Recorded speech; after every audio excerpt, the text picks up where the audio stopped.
This recording will cover steps 4 and 5 in the 4th edition of the textbook, Services and Non-Participation. So just as a recap, we've talked about the intro chapter and we've talked about step 1, describe the student's present levels of academic achievement and functional performance, or PLAF.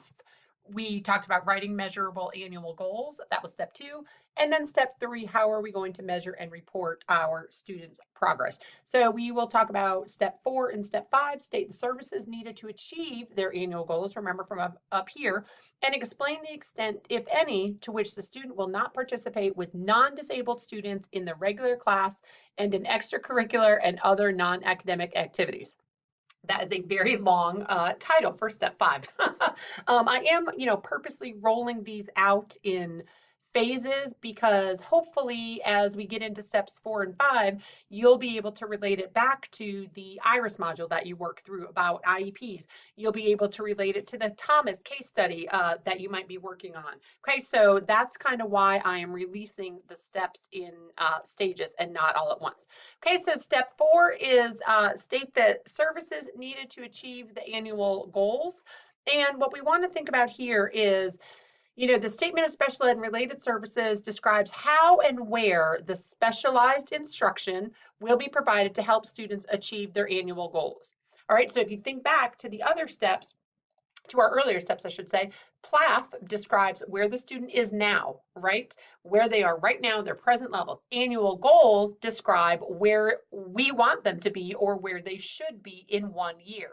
So special ed and related services is the bridge between the achievement right now and the achievement in a year, right from, whenever kind of the IEP starts. So thinking about, hopefully, these little My Mentor boxes, they kind of spell it out for you and say, okay, here's why step 4 is important. Okay, so you want to think about, you want to look at, their current levels, their present levels, and determine which services are necessary for students to meet their annual goals, right? Because not every student is going to need every single service. Team members should make collaborative decisions for the student's education based on evidence and data, not just, oh, I think the student would like this, so let's give them this. No, let's look at the evidence-based practices. Let's look at data. Let's look at the data we have from those informal and formal assessments that we've talked about and use that to guide our determination of the services that they might need. So I want you to remember this as well. Annual goals drive the special ed services and placement, not the other way around. Okay, so you need to think about their goals first, which is why it was an earlier step.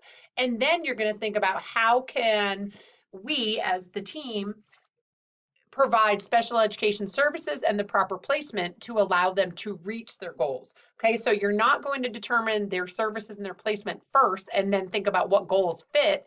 No, it's the other way around. Annual goals come first. So first it's present levels, right? Then it's annual goals, then it's services and placement. Okay, so we want to think about, again, the purposes of special ed and related services. They are right here listed for you on, this page list page. They help the student achieve annual goals, and they do this in the least restrictive environment. Okay, hopefully you've heard the term LRE, or least restrictive environment, before, especially working through the IRIS module.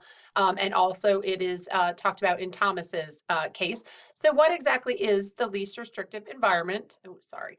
Okay, so students with disabilities are to be educated in LRE, which means that these students are educated with their peers without disabilities to the maximum extent appropriate for that particular student, right? So the LRE for, Rajesh, thinking about our students over here, might not be the same as the LRE for Phoebe, right? And it might be, right? I just kind of, use those two as an example. But so you want to think about that that particular student, and then again, the team determines the IEP placement. Okay, so the purpose of the LRE is to ensure that students with disabilities spend as much time as feasible or as appropriate, right, learning in the company of their peers without disabilities, to ensure that they are included in classroom activities and make progress in the general curriculum. All right, and I don't have this in the PowerPoint, but if you think about it, there's a little video clip. It's called, oh, is it Don't Limit Me? No, hold on. I'll send it to y'all. It's the differences about inclusion. And in kind of the first phase, they have an individual with a disability who's sitting in the back corner of the classroom. And then in the next phase, there is I think the student is sitting with a paraprofessional, but doing something completely different. And then the next phase, the student is fully included. So if you think about that, just put it's like a YouTube clip, inclusion versus integration or something like that, or I'll post it for y'all. Total aside, I know, but that's okay. All right, so again, restrictive means, so we want it to be in the least restrictive environment, right? So restrictive means any situation in which students with disabilities are educated in special classes or special schools or very segregated, right, from those gen ed students. That may be appropriate for some students, right? If some students have severe behavioral challenges or really severe disabilities, they might need to be in a more restrictive or a more segregated setting. But typically, this is kind of the general continuum of alternative placements. So it's kind of the least to most restrictive. So continuum moves from least to most restrictive usually includes the following. Again, you want to think about the placement that is the most likely to meet or more likely to meet that particular student's needs. All right, so typically it would be, kind of least restrictive would be full inclusion in regular classes, right? In gen ed classrooms, they're in there all day, every day. Then moving a little more restrictive, less than half of each day, and it's over here and it's over here, less than half of each day in a resource classroom. This might be a situation, if you become a resource teacher, you might have a student who comes to you for 50 minutes each day, and then the rest of the time they're in a gen ed classroom. You might have a student who comes to you for maybe more than half a day, right? They come to see you for 3 different class periods or something like that. And then they're in gen ed for 1 period or something like that. So see how we're getting a little more restrictive. Then there might be instruction in a self-contained classroom within the school. I know a lot of schools are kind of moving away from this, but again, for some students, this is the most appropriate placement. Then there's also, and these last 3 are kind of, well, instruction in separate school, but the last 2 can kind of go either way, right? Which one's the very last one and which one's here? You just have to choose one. So instruction in the child's home or instruction in a hospital or institution. So if the child is getting educated in their home, that is restricting the access they have to their gen ed peers, right? Okay, a student in any educational location can receive special education services. And I want you to remember this. It's important to understand that special education refers to services and that specialized instruction, not to a certain place in a building, right? How many of you have ever heard, and obviously you don't have to respond back, how many of you have ever heard, oh, we're going to send that child to special ed. Oh, we're going to put that child in special ed, meaning like it's this far off wing down in the dungeons of the building, which unfortunately sometimes it is. But I want you to remember that special education refers to services and specialized instruction, not to a certain place in a building. Okay, so really keep that in mind as we're going as we're going through these steps. Okay, so any other considerations that we need to think about when determining placement? Well, the student's placement, the LRE, needs to be determined at least annually. It needs to be based on the student's current IEP, and it needs to be done in the student's home school if possible, or as close as possible to the student's home, right? Meaning if there's a school 2 blocks away from the student's home, but for some reason they don't have the services that the child might need, then they might need to go to a school that is a mile away or something like that. Okay, that's kind of what that means. The student must be educated in the school he or she would normally attend if they did not have a disability, unless the parent agrees to another selection. All right, so keeping all that in mind as well. All right, so that's kind of the least restrictive environment. And now we want to think about some services to help students with disabilities achieve their annual goals. Again, services, special education services, right? Not special education, the place.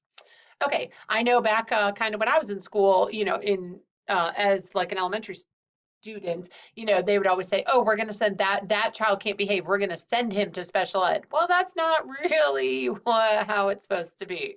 All right, so what services are described on the IEP or in the IEP? So these are services to be provided to the student or on behalf of the student. Also specify program modifications or supports provided for school personnel to help the student, right? So you as the teacher or your paraprofessional might need some special training or some supports to help that student to achieve their goals. Okay, you want to think about, so those services might include special education services. I think I have this on another page. Oh, right there.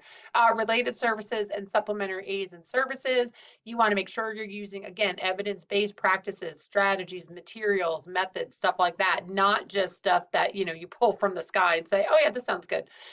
Services provided for school personnel. So there's student services and school personnel, right? Might include program modifications and supports for teachers. And then all of the provided services must help the student to do all these things. Advance towards their goals, allow them to engage and make progress in the gen ed curriculum to whatever extent is appropriate for them, right? For that particular student. We've talked about that. Participate in extracurricular and other non-academic areas, and then participate with peers both with and without disabilities in academic learning and additional activities. All right, so we're going to look a little more closely at, and I'm just going to go ahead and warn you now, there will be a part 2 to steps 4 and 5 because I don't have too much time left. So what are special education services?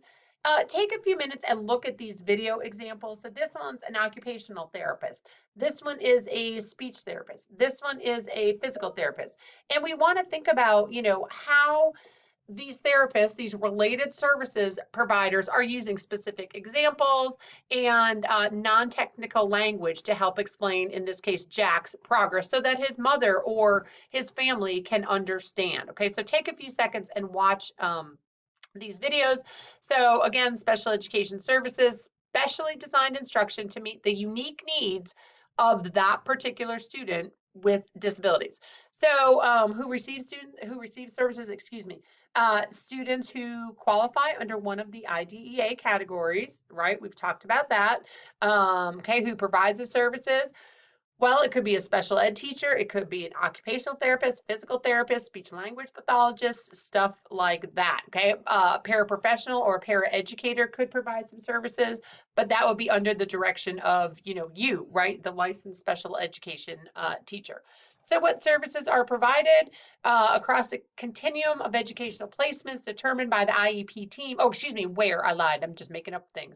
And within the IDEA requirements for LRE. Can we get any more acronyms into one sentence? I don't know that I can. All right, so just over here in your textbook, how do I write special ed services on the IEP? So this is going back to Rajesh, our student from, Meet Our Students. They have this little code, regular class, special class, other, daily, weekly, monthly. And here's the service, specially designed instruction for reading. So you can see here, the S is underlined, so that's going to be in a special class. Time is 45 minutes. The frequency here is daily, right? Because up here it says daily, weekly, monthly. Here is the begin date, and this will last for 1 year, the duration.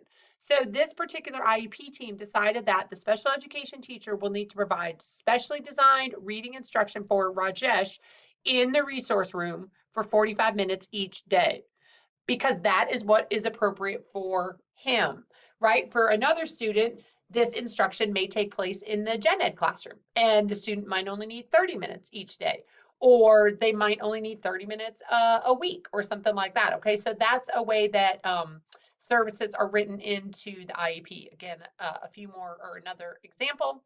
Okay, so related services, this includes all sorts of stuff, or services, I should say. I didn't mean to say stuff. And I should say I had one student when I was a teacher in Charleston. We had 20, I think it was 28 people at her IEP meeting.